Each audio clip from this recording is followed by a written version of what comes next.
하나님 아버지, 은혜와 사랑을 감사드립니다. 이 한 달도 성령 하나님 동행하심으로 형통의 길을 바라보게 하시오니 모든 것이 하나님의 은혜요 감사합니다. 새해에는 주님만 의지하고 주님을 기뻐하시는 삶을 살겠다고 결단하였사오나 아직도 실천하지 못하는 우리 연약한 믿음을 용서하여 주시옵소서. 새해를 행하시는 하나님의 은혜를 사모하며 나아갑니다. 올 한 해도 오직 은혜 가운데 살아가는 저희들 되게 도와주시고 자로나 우로나 치우치지 않는 믿음이 사람이 되게 하옵소서. 거룩하신 하나님 아버지, 주님이 그 사랑에 감사드립니다. 우리와 함께 하시기 위해 낮고 천한 몸을 입으시고 고통 가운데 십자가를 지셔서 그 흘리신 보혈이 피로 말미암아 오늘날 우리에게 구원이 임하게 되었음을 믿습니다. 우리들이 발을 씻어 주시고 죄인과 함께 음식을 나누며 친구가 되셨던 겸손하시고 거룩하신 그 사랑에 끝없는 존경과 감사와 찬양을 드립니다. 우리 죄악 가운데 하나님의 영광이 임하여 우리가 평안하였음을 감사드립니다. 이 시간 우리 영혼 깊은 곳으로 내려와 자정하시고 그리스도의 향기를 흠뻑 뿜어주시며 구름 사이로 햇빛이 비치듯 우리를 부르시는 주님의 음성을 듣게 하옵소서. 그 크신 하나님의 사랑으로 경직되어 있는 우리 마음이 녹아지고 끝없이 부으시는 하나님의 은혜 안에 거하게 하옵소서. 주님 아니면 우리는 갈 곳이 없습니다. 그럼에도 불구하고 육체의 죄악을 탐닉하는 불쌍한 내 영혼 오늘 구원하여 주옵소서. 오늘도 내 영혼이 죄악 가운데서 정직한 영으로 새롭게 변화되기를 소원합니다. 흑암이 건설로부터 나를 건져주시고 에덴에서 쫓겨날 때 내리신 저주를 거두어 주시기를 원합나이다. 그리하여 예수 그리스도를 터를 삼고 겸손히 집을 지으며 주고받는 사랑의 생활 속에 어디를 가든지 누구를 만나든지 언제나 떳떳하게 주님을 시인하며 살아가게 하옵소서. 주님의 은혜를 충분히 가치 있게 누리며 보존할 수 있는 지혜를 주셔서 세상에서 오직 주님만 위하여 살게 하옵소서. 거룩한 하나님의 계획과 사단의 시험을 분별하는 영안이 열리게 하시며 언제나 하나님 뜻대로 사는 우리가 되게 하시고 다시는 헛된 것들을 위하여 땀 흘리며 멸시와 천대를 받고 속고 속이는 어리석음을 당하지 않도록 자비로운 은총을 지켜주옵소서. 예배의 주인이신 하나님, 이 예배를 통하여 불같은 성령을 허락하시고 병든 자에게는 새 생명의 기쁨을, 약한 자에게는 독수리 날개 같은 강건함을, 고통이 있는 자에게는 이길 수 있는 크신 은혜와 인내를 고루 부어 주옵소서.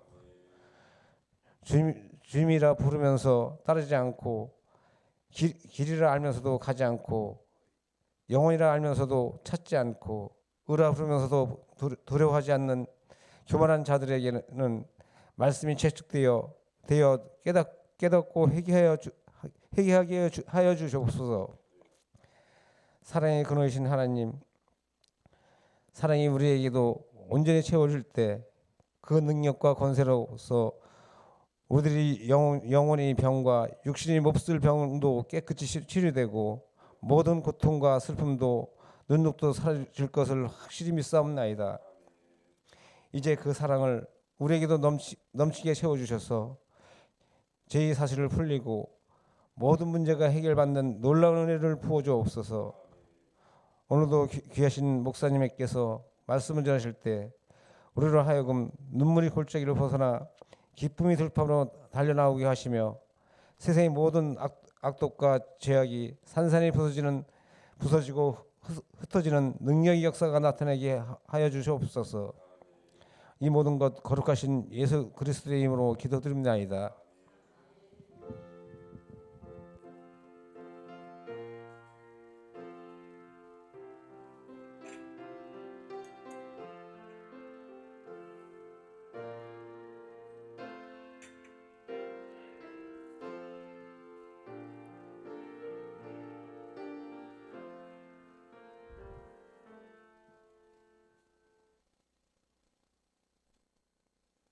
우리가 함께 은혜 받으실 하나님의 말씀은 이사야 66장 1절부터 4절까지 말씀입니다.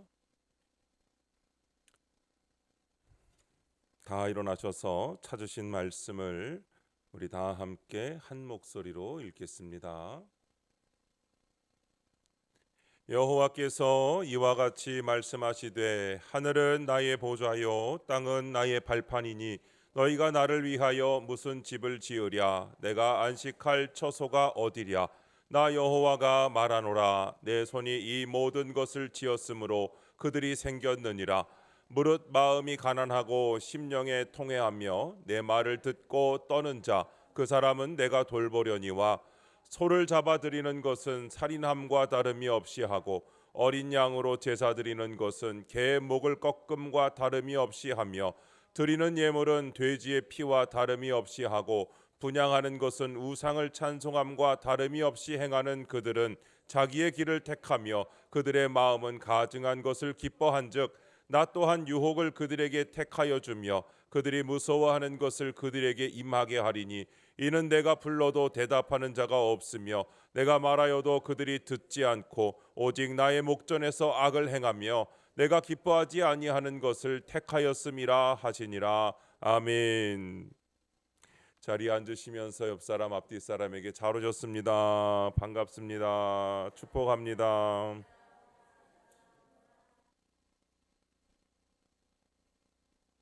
하나님이 돌보시는 사람이라는 제목으로 말씀의 은혜를 함께 나누겠습니다.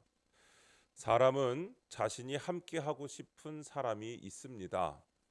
항상 돌아보고 싶은 사람, 돌보고 싶은 사람이 있습니다.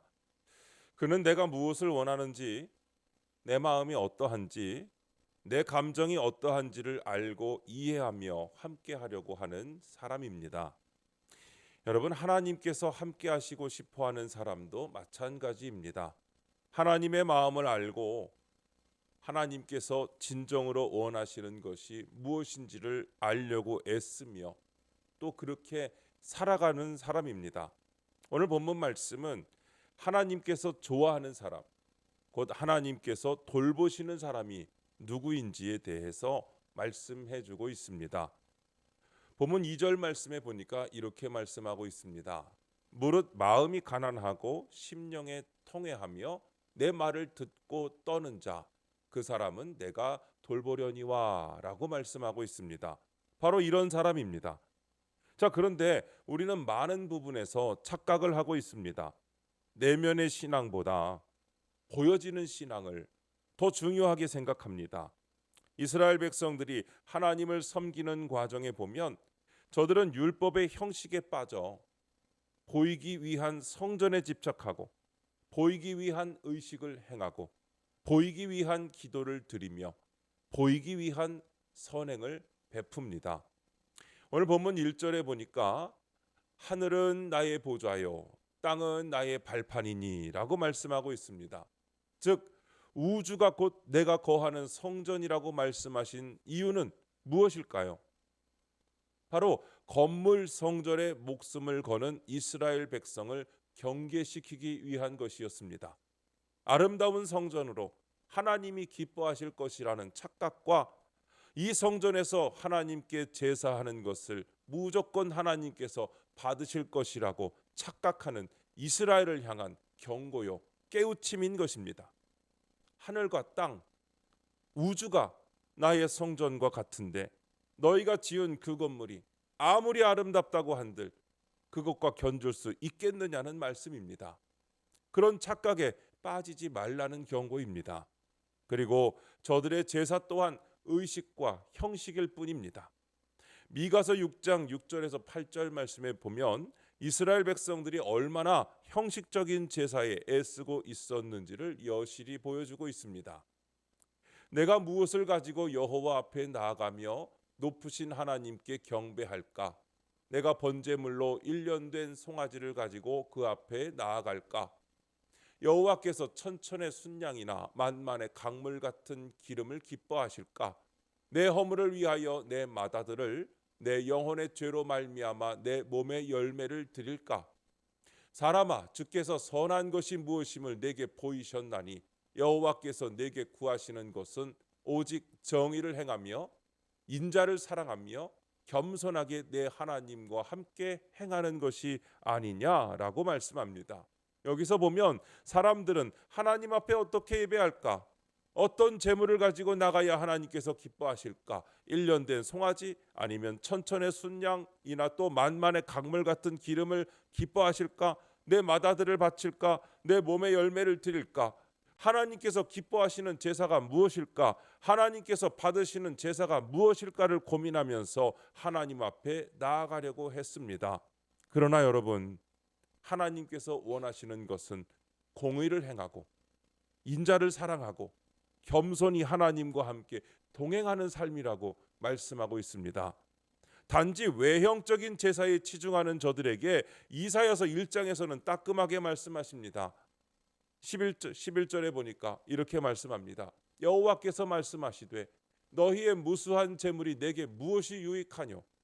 나는 순양의 번제와 살진 짐승의 기름에 배불렀고 나는 수송아지나 어린 양이나 순념소의 피를 기뻐하지 아니하노라. 너희가 내 앞에 보이러 오니 이것을 누가 너희에게 요구하였느냐? 내 마당만 밟을 뿐이니라. 헛된 재물을 다시 가져오지 말라. 분향은 내가 가증히 여기는 바요 월삭과 안식일과 대회로 모이는 것도 그러하니 성회와 아울러 악을 행하는 것을 내가 견디지 못하겠노라.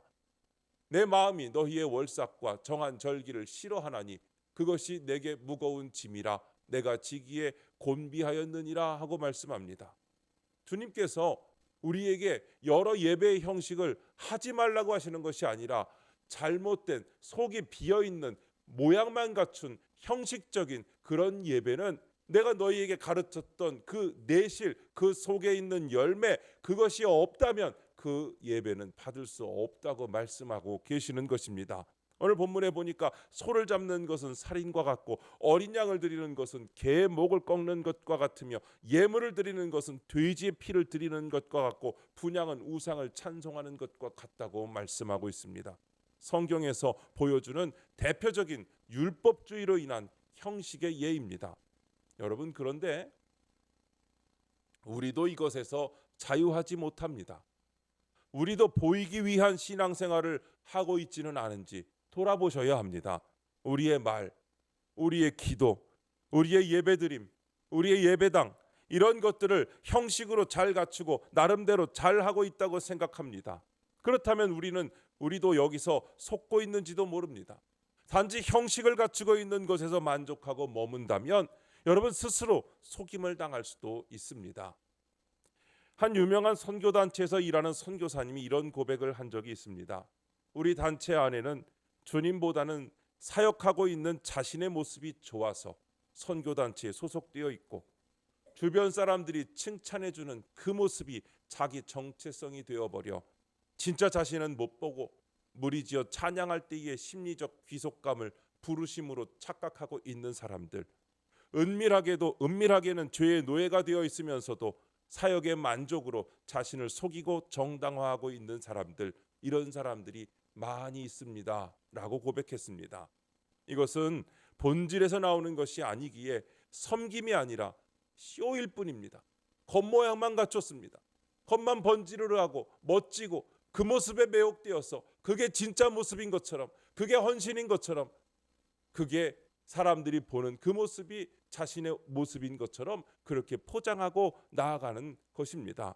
여기서 더 이상 성숙될 수가 없습니다. 하나님의 뜻을 분별하고 그분 앞에 온전히 다가갈 수가 없는 것입니다. 여러분, 오늘 본문에서 하나님께서 진정으로 기뻐하시는 것은 무엇인지에 대하여 말씀하고 있습니다. 먼저 첫 번째는 가난한 마음이라고 말씀하고 있습니다. 2절에 보니까 무릇 마음이 가난하고 라고 말씀했습니다. 우리가 하나님 앞에 나올 때 여러분 가난한 마음으로 나와야 합니다. 이게 무슨 말입니까? 기독교인들은 항상 충만하고 부요하고 넉넉함에 너무나도 익숙해 있기 때문에 가난하고 약하고 하는 부분에 대해서는 왠지 약점처럼 보이고 좋지 않은 것처럼 여깁니다. 그래서 마음의 부요함이 좋은 것으로 생각됩니다. 물론 여러분, 마음이 넉넉한 것은 긍정적인 면에서 볼 때 복입니다. 마음에 여유가 있고 마음 씀씀이가 넓은 사람은 여유 없고 속이 좁고 답답한 사람들에 비해 푸근하고 사람들을 기쁘게 해주는 것이 사실입니다. 그러나 여러분, 마음이 가난하다는 말은 그런 차원으로 말씀한 것이 아닙니다. 이것은 겸손을 의미하는 것입니다. 예수님께서 산상수훈을 처음 시작하시면서 이 말씀으로 시작하신 것을 여러분 기억하실 겁니다. 마태복음 5장 3절입니다. 같이 읽겠습니다. 시작. 심령이 가난한 자는 복이 있나니 천국이 그들의 것임이요. 아멘. 여기서 말씀하시는 것은 겸손입니다. 곧 욕심 없는 마음입니다. 단순한 마음을 말합니다. 사람의 마음에 욕심이 많으면 어떻게 됩니까? 복잡하고 어지러워집니다. 사랑에 대한 욕심이 많으면, 사랑을 받기만 하려고 하면 사랑에 질투가 생깁니다. 물질에 대한 욕심이 많으면 수단과 방법을 가리지 않습니다. 소유에 대한 욕심이 많으면 불안하고 두렵습니다. 명예에 대한 욕심이 많으면 교만하고 머리가 아픕니다. 우리 삶의 현장에서 골치 아픈 이유는 바로 욕심 때문입니다. 욕심 때문에 죄를 짓고 그 죄로 인하여 아픈 것입니다. 욕심 때문에 두 마음으로 나눠지고 하나님과 사람과의 관계가 깨지고 무너집니다. 그래서 갈라디아서 5장 16절 말씀에 이렇게 말씀합니다. 내가 이르노니 너희는 성령을 따라 행하라.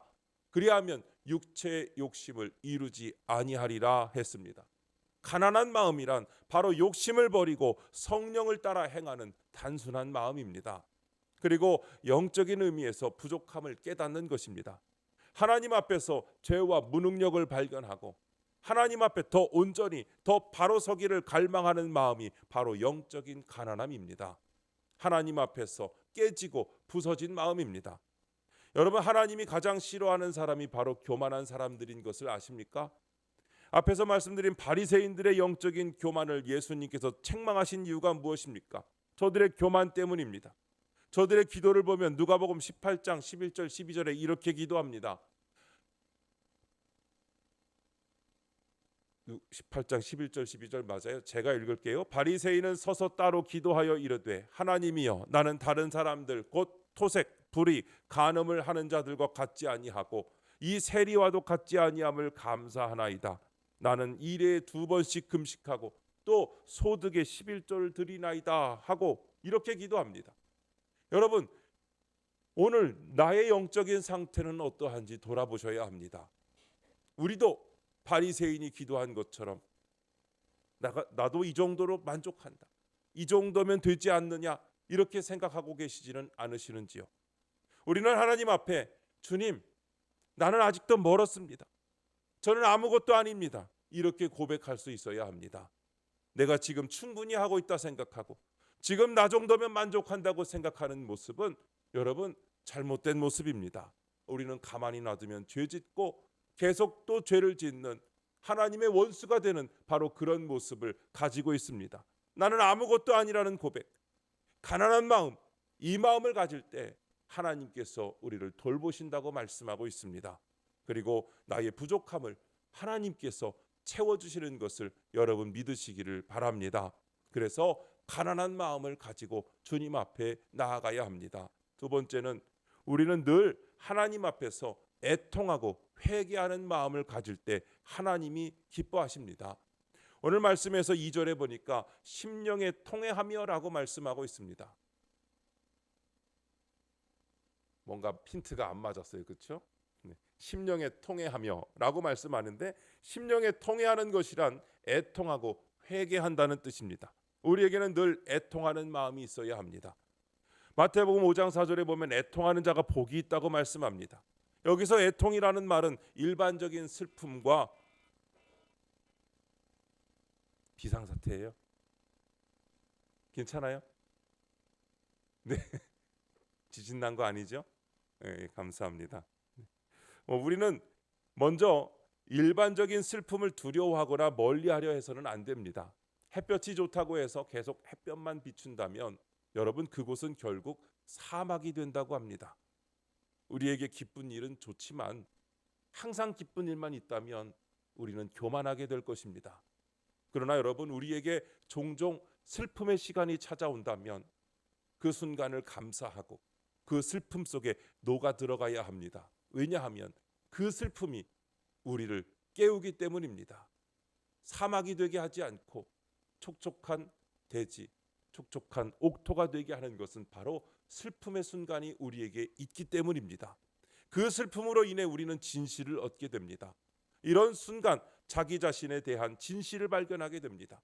평소에는 바쁘고 분주합니다. 그리고 즐겁고 기쁜 일로 인해서 자기의 실체를 보지 못하고 허상만 보고 만족해야 할 수 있습니다. 그러나 여러분, 아픔을 겪고 슬픔을 당하는 순간 우리는 자기를 돌아보게 되고 우리 내면이 어떻게 되는지 알게 되며 또한 진실을 마주하게 되는 것입니다.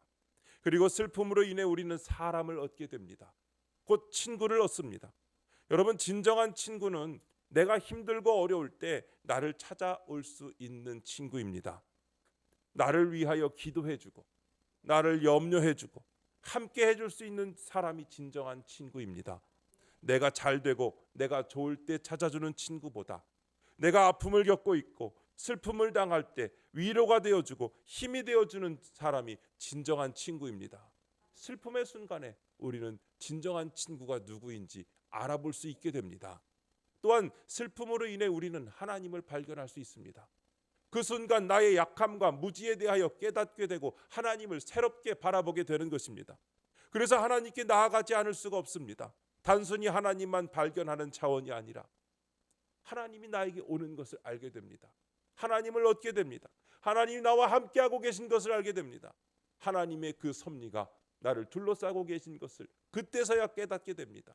그분께 내 삶을 전적으로 의탁하게 되고 하나님과 진실한 관계가 정립되게 시작되는 것이 바로 슬픔과 애통의 순간에 나타나는 것입니다. 그리고 특별히 회개의 애통함을 가져야 합니다. 내가 하나님 앞에 죄인됨을 깨달았을 때 하나님 앞에서 회개하며 애통할 수 있어야 합니다. 시편 51편 17절에 보니까 다윗은 그의 체험을 통해 이렇게 고백합니다. 하나님께서 구하시는 제사는 상한 심령이라. 하나님이여, 상하고 통회하는 마음을 주께서 멸시하지 아니하시리이다. 아멘. 다윗이 하나님 앞에 범죄한 후 자신의 범죄함을 깨닫고 그는 하나님 앞에서 회개합니다. 그리고 하나님께 용서를 구합니다. 우슬초로 자신을 씻어달라고 합니다. 그리고 자신에게 정결한 마음, 새로운 영을 달라고 구합니다. 그가 범죄한 후 하나님 앞에 예배를 드릴 때 왠지 그 예배가 온전하지 못했습니다. 그러나 자신의 죄를 깨닫는 순간 그 원인이 무엇인지를 깨닫습니다. 그래서 하나님이 구하시는 제사는 상한 심령이라고 하면서 회개하는 마음으로 하나님께 예배해야 한다고 고백합니다. 여러분, 다윗이 참 훌륭한 사람이라고 생각되는 것은 비록 자신이 잘못한 것에 대해 남에게 책임 전가는 하지 않았다는 겁니다. 바세바에게 그 책임을 돌리거나 이리저리 변명하지 않았습니다. 깨끗이 자신이 잘못했음을 하나님 앞에 회개합니다. 그리고 하나님께 긍휼을 구합니다. 여러분, 죄 안 짓는 사람이 어디 있습니까? 다 죄 짓습니다. 죄를 짓지만 그 죄를 지었던 것을 알게 되었을 때 하나님 앞에 납작 엎드려서 하나님께 회개하는 자가 하나님 마음에 합한 자가 되는 줄로 믿습니다. 하나님은 긍휼하심으로 그 죄를 용서하여 주시고 그 사람을 받아주시는 줄로 믿습니다. 하나님은 다윗의 이런 모습을 받으시고 이는 내 마음에 합한 자라 말씀하십니다. 하나님은 이런 애통한 마음으로 우리에게 주님 앞에 우리가 나오기를 원하십니다. 이 마음을 기쁘게 받아주시는 줄로 믿습니다. 오늘 현대인들의 문제점 가운데 하나는 죄책감에서 오는 상실입니다. 이로 인해 자기 의지를 상실하고 절망하고 좌절하고 파멸한다고 합니다. 여러분, 우리는 여기서 자유해야 합니다. 왜냐하면 우리는 회개의 통로가 있기 때문입니다. 그리고 이것은 하나님께서 기쁘게 받으시는 행위입니다. 여러분, 이 마음으로 나아가시기 바랍니다. 이 심령을 통하여 하나님의 은혜에 더 깊이 들어가시기 바랍니다. 하나님은 심령에 통회한 자를 기뻐하시고 돌보시는 줄로 믿습니다. 세 번째로 하나님을 경외하고 복종하는 마음입니다. 2절 뒷부분에 보니까 이렇게 말씀합니다. 내 말을 듣고 떠는 자라고 하십니다. 이 말을 새번역 성경에서는 이렇게 번역합니다. 나를 경외하고 복종하는 사람. 나를 경외하고 복종하는 사람이라고 번역합니다. 하나님을 경외함으로 그 말씀에 순종하고 그 뜻에 복종하는 것입니다. 하나님을 경외하는 사람은 하나님의 말씀을 듣고 순종하게 되는 것입니다. 시편 112편 1절에 보면 이렇게 말씀하고 있습니다. 할렐루야, 같이 읽겠습니다. 시작. 할렐루야, 여호와를 경외하며 그의 계명을 크게 즐거워하는 자는 복이 있도다. 아멘. 보십시오. 여호와를 경외하는 사람은 그 계명을 크게 즐거워한다고 말씀하고 있습니다. 하나님을 경외하는 자는 그분의 말씀을 듣게 됩니다. 듣고자 하는 마음을 가지고 나아오게 되는 것입니다. 순종하기 위해 나아오는 것입니다. 이탈리아의 유명한 귀족인 레오날드 우드가 프랑스에 방문을 한 적이 있습니다. 그는 이탈리아의 대사 자격으로 왕을 방문했는데 잠깐 동안의 만남을 통해 프랑스 왕은 이 레오날드가 너무 마음에 들었습니다. 그래서 그는 저녁에 사람을 보내서 다음날 있을 파티에 초대를 했는데 레오날드가 아무런 대답을 하지 않았습니다. 이 말을 전해 듣고 왕은 너무 기분이 언짢았습니다. 온다는 거야? 안 온다는 거야? 안 온다는 거야? 하면서 기분이 나빴어요. 그렇게 다음날 파티가 시작됐는데 왕은 참석한 사람들과 인사를 하고 있는 중에 레오날드 우드가 거기 있는 겁니다. 왕은 그래서 살짝 비꼬는 투로 인사를 건넸습니다. 아니 도대체 어쩐 일이요? 어제 온다는 말도 안 했고 안 온다는 말도 안 했으니 안 온다고 생각해서 삐졌는데 그래서 도대체 어쩐 일이요? 하고 비꼬며 인사를 건넸죠.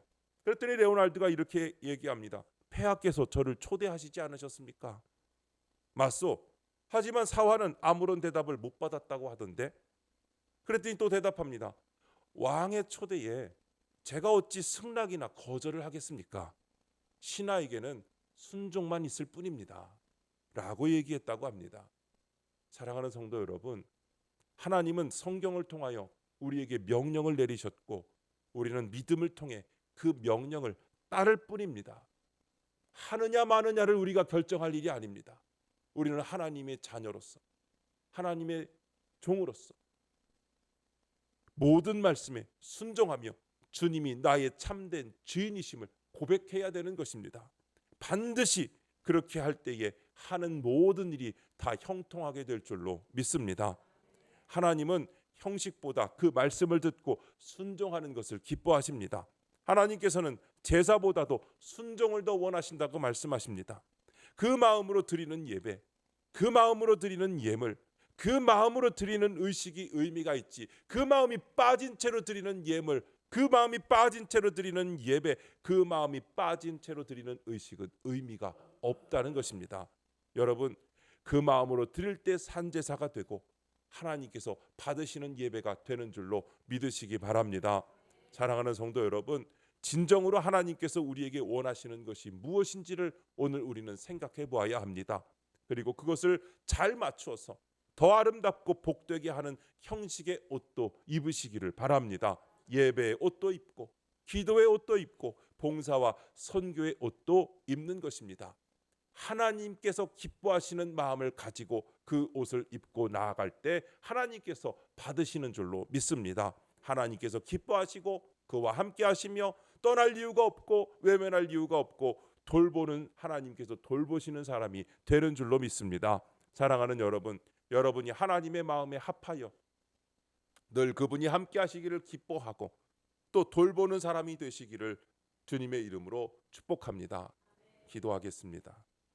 하나님 아버지, 말씀을 통하여 아버지께서 기뻐하시는 것이 무엇인지 알게 하시니 감사드립니다. 우리가 하나님 앞에 나아갈 때 가난한 마음으로 나아가야 할 줄 믿습니다. 사랑에 대한 욕심도, 소유에 대한 욕심도, 명예에 대한 욕심도 모두 내려놓고 욕심 없는 마음으로 주님 앞에 나아가기 원합니다. 영적인 교만함으로 살아온 것을 회개합니다. 주님 앞에서 부족함을 깨닫고 겸손해지게 하옵소서. 슬픔과 애통이 우리에게 유익한 것을 깨닫게 하소서. 특히 우리가 하나님 앞에 죄인됨을 깨닫고 회개하며 애통해야 하는 것이 구원을 받게 되는 최고의 축복인 것을 알게 하옵소서. 하나님을 경외하는 사람은 하나님의 말씀을 듣고 순종하는 사람인 것을 알게 하옵소서. 하나님의 말씀을 듣고 순종하여 산제사로 삶을 드리는 성도가 되게 하옵소서.